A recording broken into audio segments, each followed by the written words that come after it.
یہ اس وقت بھی پانی منچر سے لے کر پورا دادو ڈسٹرکٹ کو لے کر جیکاباد تک یہ پانی موجود ہے، اس میں حمل ڈھنڈ بھی شامل ہے، اور یہ سارا پانی اس کا جو آخری جو گیٹ وے ہوتا ہے وہ آگے 7 کے تحصیل سے ہوتا ہوا دریا میں جاتا ہے۔ اس کے جو نیچرل فلوز ہیں وہ اتنے نیچرل فلوز ایک طرف، مگر ایک ارلی الارم سسٹم بھی ہوتا ہے، فلڈ الارم سسٹم بھی ہوتا ہے۔ کیا آپ نے لوگوں کو وہاں پہ وارن کیا تھا کہ جی پانی آپ کی طرف آ رہا ہے، آپ اپنے گھر چھوڑ کے چلے جائیں، یا وہ نہیں ہوا؟ جی بالکل بالکل، ہم نے 24 گھنٹے پہلے اناؤنس بھی کیا اور لوگوں کو فیسیلیٹیٹ بھی کیا گیا، ان کو ٹرانسپورٹ بھی پرووائڈ کی گئی۔ قربان علی بھٹی صاحب، آپ نے سید آصف علی شاہ صاحب کی بات سنی، انہوں نے کہا کہ جی ہم نے ارلی وارننگ لوگوں کو دی تھی کہ آپ اپنے گھروں سے نکل جائیں، مگر بات اب یہ ہے کہ جہاں وہ آئے ہیں وہاں پہ ان کے پاس نہ خیمے، جیسے آپ بتا رہے ہیں اپنی رپورٹ میں، نہ صاف پینے کا پانی ہے، نہ کھانے کو کچھ ہے، تو یہ جو امداد آ رہی ہے کہاں جا رہی ہے پھر؟ دیکھیے جی 7 تحصیل کے اندر جو بھی سچویشن نظر آ رہی ہے، اس میں تقریباً جو خیمہ بستی لگائی گئی ہے، اس میں جو لوگ رہائش پذیر ہیں، اس میں تقریباً لاڑکانہ، شداد کوٹ اور میہڑ، خیرپور، ناتن شاہ ضلع دادو کے بھی جو متاثرین ہیں وہ بھی اب 7 شہر میں جو ہے رہائش پذیر ہیں۔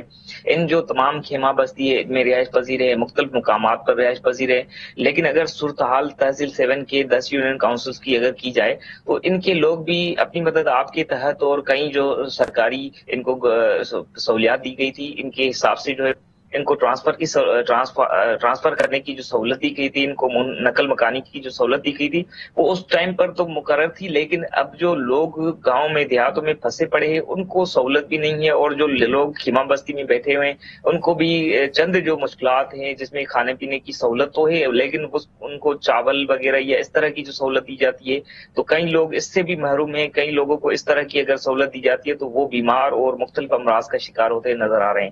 تو یہ صورتحال ہے کہ تحصیل 7 کی لاکھوں کی آبادی ہے، لاکھوں کی تعداد میں لوگ رہائش پذیر ہیں، مگر آپ کہہ رہے ہیں کہ جو اپنے علاقے میں اور اپنے گھروں میں پھنس گئے ہیں وہ وہاں پہ پھنسے ہی رہ گئے ہیں اور ان کو نکالنے کا کوئی انتظام نہیں ہے۔ جی بالکل، ریسکیو کا جو عمل ہے وہ پاک آرمی کی جانب سے اور مقامی جو انتظامیہ ہے، ضلع انتظامیہ کی جانب سے بھی بہتر طریقے سے دیا گیا، لیکن لوگوں کی شکایات ہیں کہ ان کو مال مویشی یا تمام تر جو ان کے کھانے پینے کا جو سالوں کا رکھا ہوا راشن تھا، وہ اناج وغیرہ وہ ان کا ڈوب گیا، اور تمام تر لوگوں کے جو گھر ہیں وہ اب تک بھی جو ہے پانی کی لپیٹ میں ہیں۔ جی سید آصف علی شاہ صاحب، مجھے یہ بتائیے کہ یہ جو 10 یونین کاؤنسلز میں اب پانی آ کھڑا ہوا ہے، یہ کب تک حکومت جو ہے وہ سمجھ رہی کہ یہ پانی بہہ جائے گا؟ اس کے لیے آپ کیا اقدام اٹھائیں گے؟ پانی جی ہمارے جو آج بھی ہماری میٹنگ ہوئی تھی ایجوکیشن ڈپارٹمنٹ کے ہر اتھارٹیز کی، ان کے ایک اندازے اور تخمینے کے مطابق یہ پانی بالکل بند ہونے میں 3 سے 4 ہفتے لگ سکتے ہیں۔ یہ تو 3 سے 4 ہفتے، 1 مہینہ ہے سید آصف علی شاہ صاحب۔ مجھے یہ بتائیے کہ جس طرح امجد جو ہے ہمیں بات بتا رہے ہیں کہ کیا ان علاقوں کے اندر، قربان علی صاحب جو ہمیں بات بتا رہے ہیں کہ جی ان علاقوں کے اندر بہت سارے لوگ یہ کہہ رہے ہیں کہ ہمیں کھانا نہیں صحیح طریقے سے مل رہا، صاف پانی نہیں مل رہا، اور جو بیماریاں پھوٹ رہی ہیں آپ کو وہاں پہ دوائیاں بھیجنی ہوں گی، ڈاکٹر بھیجنے ہوں گے، کیا لوکل انتظامیہ یہ کر پا رہی ہے اور کیوں نہیں کر پا رہی؟ چونکہ شکایتیں تو آ رہی ہیں۔ میڈم یہ بہت بڑا ایک المیہ ہے، اور تقریباً 7 شریف تحصیل کے 10 یونین کاؤنسل کے ہم نے کوئی تخمینہ لگایا ہے کہ 2 لاکھ لوگ ڈسٹرب ہوئے ہیں، جنہوں نے اپنی نقل مکانی کر کے مختلف جگہوں پہ پناہ گاہوں میں اب جا کے پناہ لی ہے۔ ڈیفینیٹلی گورنمنٹ اپنی حد الامکان کوشش کر رہی ہے۔ آپ نے بیانات بھی سنے ہوں کہ وزیر اعلیٰ صاحب بار بار کہہ رہے ہیں کہ ہمیں خیموں کی شدید قلت ہے، اور یہ جو چونکہ یہ وزیر اعلیٰ کا علاقہ ہے 7۔ جی میں وہی آپ کو بتا رہا ہوں کہ ڈیلی 5000 کے قریب پوری تحصیل کے لیے ڈیلی کے بنیادوں پر 5000 کے قریب روشن آ رہا ہوتا ہے، جو مختلف یوسیز ہیں، مختلف لوگوں میں باقاعدگی کے ساتھ وہ اس کو تقسیم کیا جا رہا ہے۔ اس کے علاوہ جہاں تک کوک فوڈ ہے، جہاں پر اچھا نہ صرف 7 پر لوڈ جو ہے وہ 7 کا ہے، لیکن جیسے آپ کو قربان بھٹی صاحب نے بتایا کہ یہاں پر مختلف اضلاع کے لوگوں نے بھی آ کر بنا لیے۔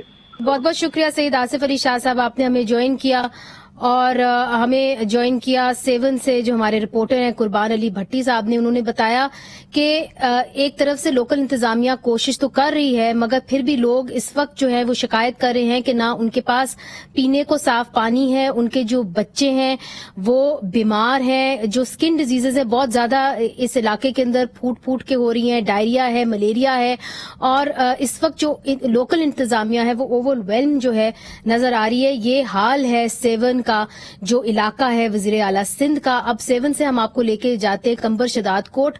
کمبر شداد کوٹ میں آج نیوز کے جو رپورٹر ہیں آفتاب راجپوت, انہوں نے ہمیں یہ رپورٹ بھیجی ہے.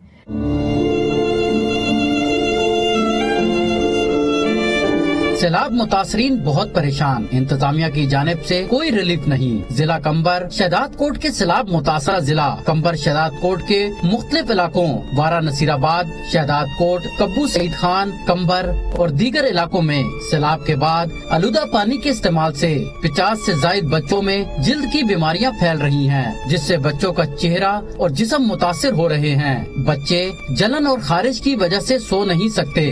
متعدد بچے جاں بحق بھی ہوئے.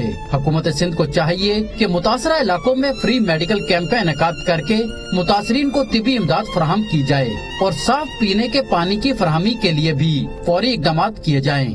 شہداد کوٹ بائی پائی پر قائم ریلیف کیمپ کے سیلاب متاثرین نے آج نیوز سے بات چیت کرتے ہوئے کہا, میں ایک بیوہ اور بوڑھی عورت ہوں. بائی پاس پر دھوپ میں پڑے ہوئے ہیں. نہ ہم کو انتظامیہ کی جانب سے کوئی راشن ملتا, نہ کوئی ہماری پکار سننے والا ہے.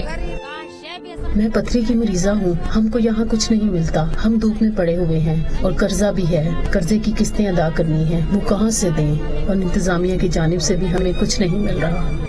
اسپاٹ لائٹ کے لیے آفتاب راجپوت, آج نیوز شہداد کوٹ.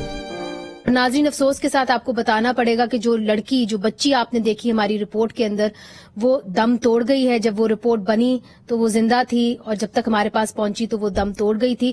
تو یہ حالات ہیں اس وقت پاکستان کے اس علاقے میں جہاں پہ لوگ جو ہیں متاثر ہوئے ہیں. بچے بہت بڑی تعداد میں جو ہیں بیمار ہیں, بچوں کی اموات ہوئی ہیں, اور جو ادویات ہیں دوائیاں ہیں وہ بچوں تک نہیں پہنچ رہی. ڈاکٹرز جو ہیں نہیں پہنچ رہے. 5000 کے قریب لوگ روز آتے ہیں کلینکس کے اندر مگر ڈاکٹرز جو ہیں وہ پورے نہیں پڑ رہے. وقفہ لیتے ہیں, وقفے کے بعد پھر سے حاضر ہوتے ہیں.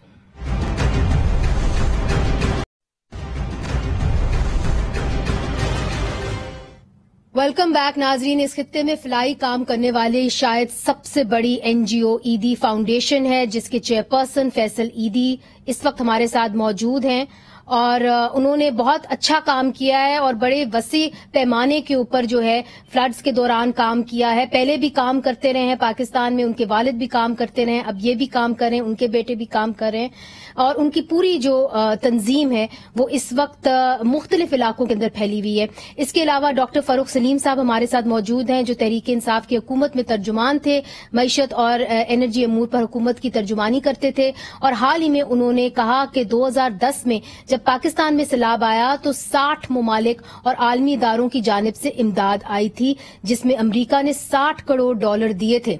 اس بار صرف 12 ملکوں اور بین الاقوامی اداروں کی جانب سے امداد کا اعلان کیا گیا ہے.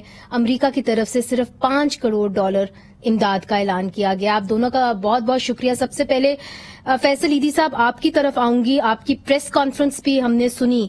اب آپ نے 2005 میں ارتھکویک میں بھی کام کیا جب زلزلہ آیا, پھر 2010 میں جب سیلاب آیا آپ نے کام کیا. اب 2022 کے اندر آپ کہہ رہے ہیں کہ شاید یہ سب سے بڑا سانحہ ہے. کیسے کہہ رہے ہیں کہ یہ شاید سب سے بڑا سانحہ ہے؟ کیا اسکیل بہت بڑا ہے اس کا کہ ہم قابو نہیں کر پا رہے جو ہے حالات کو؟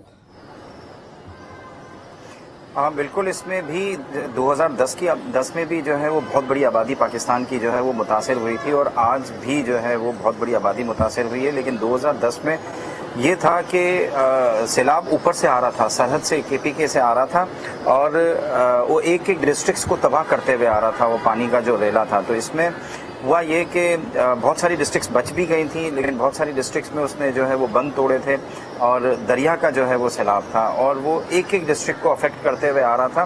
تو ہمیں موقع مل رہا تھا کام کرنے کا. ایک دم اتنی بڑی آبادی جو ہے وہ تباہی میں انوالو نہیں تھی, لیکن اس میں یہ ہوا ہے کہ مستقل بارشوں سے 30 سے زائد پاکستان کی جو ڈسٹرکٹس ہیں وہ متاثر ہوئی اور ایک یکمشت متاثر ہوئی، مطلب within couple of days جو ہے وہ ساری کی ساری جو ہے وہ اس تباہی کے اس میں آ گئی تھی۔ اور آپ کا جو میڈیا ہے، جو پاکستانی میڈیا ہے، وہ تو آج بھی میں جو ہے وہ پرانی نیوز وہ دیکھ رہا تھا، ہیڈ لائنز دیکھ رہا تھا، تو اس میں جو ہے وہ دکھائی نہیں رہا تھا، نہ ہونے کے برابر جو ہے وہ تباہی بتا رہا تھا، بس بتا رہا تھا کہ سکھر میں بارش ہوئی اور پانی گھٹنوں گھٹنوں کھڑا ہو گیا اور کوئی اندر کی رپورٹیں نہیں آ رہی تھیں۔ اور ہم انفارچونیٹلی سندھی میڈیا دیکھتے نہیں ہے، سندھی میڈیا اچھا خاصا بتا رہا تھا، لیکن مین اسٹریم میڈیا جو ہے وہ بالکل ہی خاموش تھا، جس کی وجہ سے ہمیں اپنی ایکشن لینے میں کافی دیر ہوئی اور ہمیں اپنی تیاری کرنے میں بھی دیر ہوئی۔ ہمارا شروع کے 5-6 دن جو ہے وہ اب اسی انفارمیشن ہی آپ تک نہیں پہنچی۔ اچھا فیصل صاحب، ایک بات بتائیے کہ ہمیں کچھ مکس رپورٹس آ رہی ہیں، کیا یہ درست ہے کہ کئی علاقوں کے اندر لوگوں نے ایک ہفتے تک کھانا نہیں کھایا، ان تک راشن نہیں پہنچ پائی، نہ این جی اوز پہنچا پائیں نہ حکومت؟ یہ حقیقت ہے، ابھی بھی ہم بہت ساری جگہوں پہ جاتے ہیں، لوگ 2-3 دن میں ایک دفعہ کھانا کھا رہے ہیں اور وہ بھی پول کرتے ہیں، یا کوئی وہاں پہ ایک آدھ دیگ 2-3 دیگ بنا لیتا ہے کسی نہ کسی طریقے سے، باہر سے کوئی آپس میں محلے والے ہی جو مخیر حضرات ہوتے ہیں وہ کر لیتے ہیں، کیونکہ ایک میں آپ کو بات بتاؤں کہ لوگوں نے ہجرت کم کی ہے، لوگ اپنے محلے کو، اپنے علاقے کو، اپنے گاؤں کو وہ نہیں چھوڑنا چاہتے، کیونکہ 2010 کے جو سیلاب میں جو ہے وہ جس طریقے سے ان لوگوں کی تذلیل ہوئی تھی اور ان لوگوں کی سماجی طور پہ ان کو تکلیف کا سامنا کرنا پڑا تھا۔ اسکول کے اندر 5-6 فیملیوں نے قیام کیا تھا اور کوئی ایک دوسرے کی فیملیوں کو نہیں جانتے تھے، ایک دوسرے کے مرد کو نہیں جانتے تھے۔ اس وجہ سے وہ کہتے ہیں کہ ہم اپنی عورتوں کو، اپنی بچوں کو اپنے ہم شہر میں نہیں لے جائیں گے، اور اس تذلیل کا ٹھیک میں آپ کی بات سمجھ گئی ہوں۔ اس تکلیف میں جی میرے کہنے کا مقصد یہ تھا کہ 80-70-80% لوگ ابھی بھی محلے کے جو بند ہوتے ہیں دریا کے ساتھ اسی میں بیٹھے ہوئے ہیں، وہ نہیں آنا چاہتے۔ وہ کہتے ہیں کچھ بھی ہو جائے، ہم بھلے یہاں مر جائیں، ہم یہاں سے نہیں نکلیں گے، ہمارا محلہ ہے، ہماری جگہ ہے، ہماری کمیونٹی ہے، ہماری گوٹ کے لوگ ہیں، ہم ایک دوسرے کو جانتے ہیں، باہر جاتے ہیں، ہم کسی کو نہیں جانتے کہ کون ہمارے کمرے میں بیٹھا ہوا ہے اور کیا کرنے والا ہے۔ اور فیصل صاحب 2010 کے اندر فاروق سلیم صاحب آپ کو یاد ہوگا کہ امریکہ نے شنوکس بھیجے تھے، اور اس وقت جس طرح کے فیصل صاحب بتا رہے ہیں کہ لوگ اگر اپنے علاقے کے اندر سے نکل نہیں رہے اور وہاں پہ پانی آیا ہوا ہے تو اس وقت ہیلی کاپٹرز کی اشد ضرورت ہے۔ فاروق سلیم صاحب، کیا وجہ ہے کہ دنیا نے اس قسم کا رسپانس نہیں دیا؟ کیا ایک فٹیگ ہے دنیا کی طرف سے؟ کیا وجہ ہے؟ چونکہ پچھلی دفعہ آپ نے بتایا کہ کافی رسپانس آیا تھا، امداد بھی آئی تھی، جس طرح میں نے کہا کہ ہیلی کاپٹرز بھی امریکہ نے بھیجے تھے، اس بار کیوں نہیں اس طرح کا رسپانس آ رہا؟ مجھے 2 یا 3 بڑی وجوہات سامنے آتی ہیں۔ ایک تو جس کا آپ نے ذکر کیا کہ ڈونر فٹیگ لگتی ہے، کہ جو مالدار ممالک ہیں جو یوزلی ڈونیشن دیتے ہیں وہ شاید پاکستان سے کچھ فٹیگ لگ رہے ہیں، کچھ تنگ آئے ہوئے لگ رہے ہیں کہ بار بار ہمیں پاکستان کی مدد کرنا پڑتی ہے۔ پھر ایک جتنے مالدار لوگ ممالک اس وقت ہیں ان کا فوکس بڑا یوکرین کے اوپر ہے، پاکستان کے اوپر اتنا فوکس نہیں ہے جتنا شاید ہونا چاہیے۔ اور تیسرا بڑا ایشو عموماً جو ڈونر بتاتے ہیں وہ کہتے ہیں کہ شفافیت کا ان کو ایک بہت بڑا خدشہ رہتا ہے، جس کا مطلب شاید یہ ہے کہ اگر ان کی طرف سے مدد مل بھی جائے تو کیا وہ سیلاب زدگان تک پہنچ پائے گی یا راستے میں کوئی خرد ہو جائے گی۔ تو یہ 2 یا 3 بڑی وجوہات ہیں۔ لیکن دوسری چیز آپ دیکھیے کہ اگر ہم پاکستان کے اندر دیکھیں تو ہماری تو سارا کا سارا فوکس جو ہے وہ سیاست کے اوپر ہے۔ ہماری جتنی بھی سیاسی قیادت ہے وہ تو فوکس کیے ہوئے ہے کہ chief of the army staff کون بنے گا یا چیف آف نہیں، بالکل آپ نے درست کہا، یہ بات بھی درست ہے۔ اور جس طرح کے فیصل صاحب نے بھی اپنی ایک پریس کانفرنس میں کہا کہ جی اس قسم کا جذبہ نظر نہیں آ رہا جو 2005 یا 2010 میں نظر آیا تھا۔ فیصل بھائی یہ بتائیے، آپ تو بڑے علاقوں کے اندر گئے ہیں، جو 25,000 حکومت نے کہا تھا کہ ہم ہر خاندان کو دیں گے جو متاثر ہوئے ہیں، کیا ان کو وہ مل رہا ہے؟ بالکل مل رہے ہیں، بہت ساری جگہوں پہ جو ہے وہ بالکل ملنا شروع ہو گئے ہیں، اور اس میں تیزی لانے کی ضرورت ہے۔ اور یہ کافی دنوں سے جو ہے یہ پروگرام چل رہا ہے، لیکن شاید حکومت کی بھی اپنی مجبوریاں ہیں کیونکہ حکومت کے اکاؤنٹ بھی خالی ہیں، ہمارے پاس پیسہ بھی بہت کم ہے، لیکن اس میں اگر ہمیں نوٹیں بھی چھاپنی پڑے تو ہمیں چھاپ لینی چاہیے، بھلے تھوڑا ڈالر مہنگا بھی ہو جائے، لیکن اس وقت جو لوگ بہت زیادہ تکلیف میں ہیں اور جو ہے وہ آپ نے ابھی بات کی کہ انٹرنیشنل رسپانس بہت اچھا تھا. تو انٹرنیشنل رسپانس اس لیے اچھا تھا کہ اس وقت international N G Os Pakistan میں موجود تھی, ان کے نمائندے موجود تھے, اور جس ملک کے این جی اوز تھی وہ ملک اپنے ملک کی این جی اوز کے ساتھ مل کے لوکل پارٹنرز پاکستان میں تلاش کرتے تھے, اور ان کے تھرو جو ہے وہ بہت زیادہ پیسہ آ رہا تھا اور جو ہے وہ لگ رہا تھا. اس دفعہ وہ اتنے ناراض ہو کے گئے ہیں پچھلے 3-4 سال پہلے کہ وہ ان این جی اوز اور ان ملکوں کے جو انٹرنیشنل ایڈ ایجنسیز ہیں وہ بہت مایوس ہیں ہم سے کہ ان کا رویہ پاکستان کی حکومت کا ان کے ساتھ بہت خراب تھا 3-4 سال پہلے, جس کی وجہ سے یہ سب لوگ چھوڑ کے چلے گئے ہیں. جی, اور 20 این جی اوز کے اوپر ابھی بھی جو بین ہے وہ برقرار نہیں دینا. جی, تو فیصل صاحب آپ کو کیا چیلنجز کا سامنا کرنا پڑا ہے؟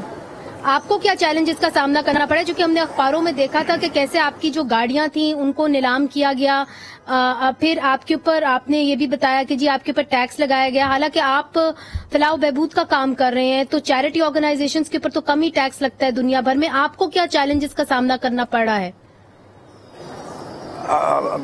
منیزہ, ہم امریکہ میں بھی ہماری چیریٹی آرگنائزیشن رجسٹرڈ ہے, ہماری برطانیہ میں بھی رجسٹرڈ ہے. وہ لوگ ہمیں ٹیکس جو ہمیں چندہ ملتا ہے اس میں وہ ہمیں ایڈ اپ کر کے چندہ دیتے ہیں. وہ جو ہے وہ جو بھی ہمیں مثال کے طور پہ 1 لاکھ روپے چندہ ملا تو وہ حکومت ہمیں جو ہے وہ اس میں سے 2,000 1,500 2,000 پاؤنڈ دیتی ہے کہ وہ اپنا شیئر ڈالتی ہے. اور ہمارے یہاں پاکستان میں اگر ہمیں خیرات زکوٰۃ ملتی ہے تو یہ ہم پہ ٹیکسز ڈالتے ہیں. ہم 22 کروڑ روپے جو ہے وہ ٹیکسز کی مد میں جو ہے وہ پے کر چکے ہیں اس حکومت نے. کم سے کم پچھلی جو 5 سالوں کے اندر جو ہے وہ ہم پے کر چکے ہیں. اور مستقل ہم ان سے اتنی درخواستیں کی, ہم نے اتنے لیٹر لکھے, یہ کوئی سننے کے لیے تیار نہیں. پہلے ہم سے سیلز ٹیکس نہیں لیا جاتا تھا, اب وہ بھی لینا شروع ہو گئے پچھلے 5-6 سالوں سے.